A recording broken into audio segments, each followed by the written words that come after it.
Willful waste brings woeful wants. Again, willful waste brings woeful wants. And that's by Thomas Fuller. So this quote reminded me of the many times that I've been talking to someone about either starting their own business or them wanting to do something that can create like a side income, but money being the primary excuse for them not doing it. It's like, I mean, you know the people that always, even if you're like in the same situation, but for some reason, when I mean same situation, I mean financially, for the most part, or you were in the situation that person was in, and you found a way to get yourself out of it. You know, you've either never made excuses for yourself or got to the point where you realize you just can't keep using money as an excuse for everything.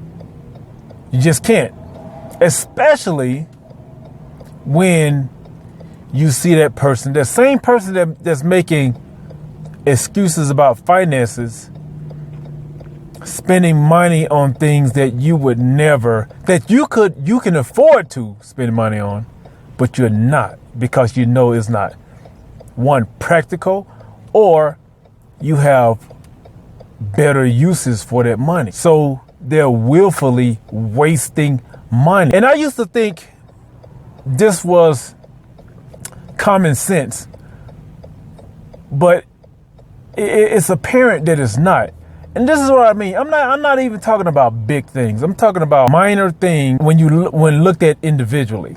Things like going out for lunch every day, like buying lunch every day instead of packing your own lunch. Like getting a new hairdo once a week, going to the barbershop once a week, as opposed to going to the barbershop maybe once a month and then learn how to cut your own hair.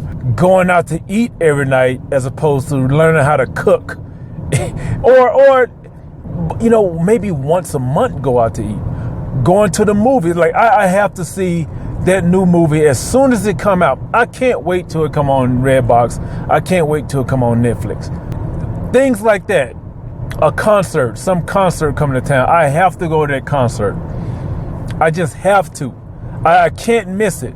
Meanwhile, this same person is making excuses why they can't afford internet hosting for their website, why they can't afford to buy their own domain name, why they can't afford business cards, why they can't afford to buy a used lens for their camera that they want to start a pet photography business. Reason why they can't justify paying the sales tax license so they can start buying products for their business that they want to create, through wholesalers. All these excuses.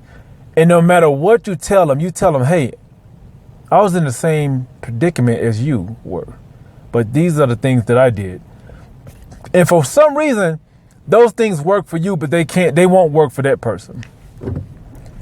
You know, does the same person that can't, I mean, a domain name, it baffles me. When I come across a YouTube video of someone doing a tutorial on buying a domain name, my first reaction is, who doesn't know how to buy a domain name? And then, not soon after that, I come across somebody who asked me, how do you have an email address that's such and such at such and such.com and not Hotmail or Gmail or Yahoo? And I'm like, I have my own domain name. I have too many. Matter of fact, I got some renewal notices this morning, and I'm trying to see which one I'm going to let expire. But anytime I get an idea for something, I buy the domain name. I just buy it. a lot of times there's a discount. I find like a coupon for like a 99-cent domain, or at the most $10. You usually pay more when you renew them than you do when you initially buy them. So these same people that can get their nails done every once a week, these same people that, you know, they can buy the UFC fight, same people that can, whatever sports team they like, or whatever sport they follow, they can buy that package on you know, cable. They have cable and all this stuff. These same people are complaining about a $10 a year domain name or $100 a year domain ISP, when they pay this amount a month and more every month on something that would not put money in their pocket, unless that, you know, if it's sports, unless they're betting on it or something like that. Then yeah, go for it. If you're doing whatever these new FanDuel and these other things, yeah, go for it. I mean, yeah, I can see that.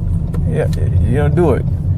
But I'm talking about the people that's not. I'm talking about the people that's just, this money is purely for entertainment that they just cannot give up. They cannot give it up. They can't fathom taking a sandwich in for work as opposed to going, even if it's the cheapest restaurant, if you're doing it every day, McDonald's, Wendy's, you know, even if it's just those cheap fast food. But if you're doing it Monday through Friday on your lunch, it's like, I mean, it's totally fine if that's what you want to do and you're not trying to do something else. If you're not complaining about not having money. I'm talking about the people that are complaining about money. Once you decide you want something bad enough, you're gonna find a way. You know, you may think you want it, but if you're not willing to sacrifice your getting your nails done, getting your hair done every week, having the newest Jordans, and until when you really want it, you're gonna be able to sacrifice that stuff and get the things that's gonna make you money, to where doing that stuff is no big deal. But it amazes me how many people do that, you know, have that, spend money like that, and then complain about not being able to get small things that will benefit them in starting a business.